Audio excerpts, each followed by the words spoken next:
CBCS পদ্ধতিতে under graduate degree প্রোগ্রামে যারা বাংলায় অনার্স পড়ছেন, সেকেন্ড ইয়ারে তাদের যে বিষয়গুলি পাঠ্য রয়েছে তার মধ্যে CCBG-05 বিষয় প্রাগাধুনিক বাংলা সাহিত্য। প্রাগাধুনিক বাংলা সাহিত্য বিষয়ের মডিউল 2-এর 8.12 অনুশীলনীর উত্তর করে দেওয়া হয়েছে আজকের ভিডিওতে। আজকের ভিডিওতে রয়েছে 8.12 অনুশীলনীর অতি সংক্ষিপ্ত উত্তরধর্মী প্রশ্ন এবং সংক্ষিপ্ত উত্তরধর্মী প্রশ্নের উত্তরগুলি। সম্পূর্ণ ভিডিওটি সঠিকভাবে দেখুন এবং শুনুন আর উত্তরগুলিকে জেনে নিন। প্রথম প্রশ্ন, কোন রতি সান্দ্রতমা? উত্তর, সমার্থা রতি। ঝুরে শব্দের অর্থ কী? উত্তর, কাঁদে। রূপ লাগি আখি ঝুরে কোন পর্যায়ের পদ? উত্তর, রূপানুরাগ পর্যায়ের পদ। এবার রয়েছে সংক্ষিপ্ত উত্তরধর্মী প্রশ্নের উত্তর। প্রথম প্রশ্ন, পূর্বরাগ কাকে বলে?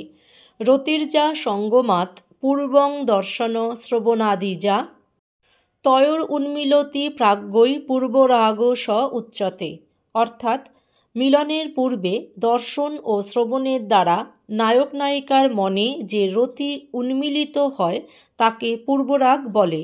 পরের প্রশ্ন, রূপ লাগি আখি ঝুরে গুণে মন ভোর, প্রতি অঙ্গ লাগি কান্দে প্রতি অঙ্গ মোর। তাৎপর্য ব্যাখ্যা করুন। উত্তর, আলোচ্য উদ্ধৃতাংশটি বৈষ্ণব পদকর্তা জ্ঞানদাস রচিত রূপানুরাগ পর্যায়ের অন্তর্গত।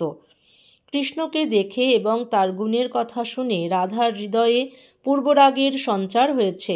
তিনি সখীকে জানিয়েছেন কৃষ্ণের দর্শন পাওয়ার জন্য অনবরত তার চোখে জলের ধারা বয়ে যাচ্ছে।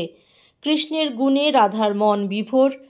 প্রিয়তমের প্রতিটি অঙ্গের স্পর্শের জন্য রাধিকার প্রতিটি অঙ্গ উন্মুখ হয়ে আছে। আসলে রাধিকা প্রিয়তম কৃষ্ণের হৃদয়ের স্পর্শ পেতে চেয়েছেন। পরে রয়েছে একটি টীকা, সমঞ্জসা রতি। এই রতিতে কৃষ্ণ সুখের ইচ্ছা, কচিৎ নিজ সুখ স্পৃহা উভয়েই বর্তমান থাকে। কৃষ্ণের রূপগুণের কথা শুনে যখন সম্ভোগেচ্ছা জন্মে এবং শাস্ত্রমতে বিবাহের দ্বারা সেই সম্ভোগেচ্ছা পূরণের আকাঙ্ক্ষাকে সমঞ্জসা রতি বলে। অর্থাৎ সমাজসম্মত ও শাস্ত্রসম্মতভাবে রতি উপভোগের বাসনাই সমঞ্জসা রতি। যেমন সত্যভামা ও রুক্মিণীর কৃষ্ণ বিষয়ক রতি। সমঞ্জসা রতির নায়িকারা বিবাহিতা নারী, তাই তাদের অভিসার নেই। প্রাগাধুনিক বাংলা সাহিত্য এই বিষয়ের অধ্যায়ভিত্তিক প্রশ্নের উত্তরগুলি জানতে হলে আপনাকে চ্যানেলের CCBG-05 যে প্লেলিস্টটি আছে সেই প্লেলিস্টের ভিডিওগুলি অবশ্যই দেখতে হবে।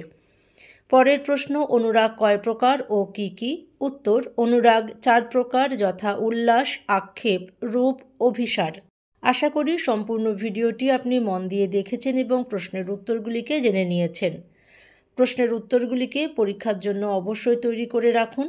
সম্পূর্ণ ভিডিওটি দেখার জন্য আপনাকে অসংখ্য ধন্যবাদ।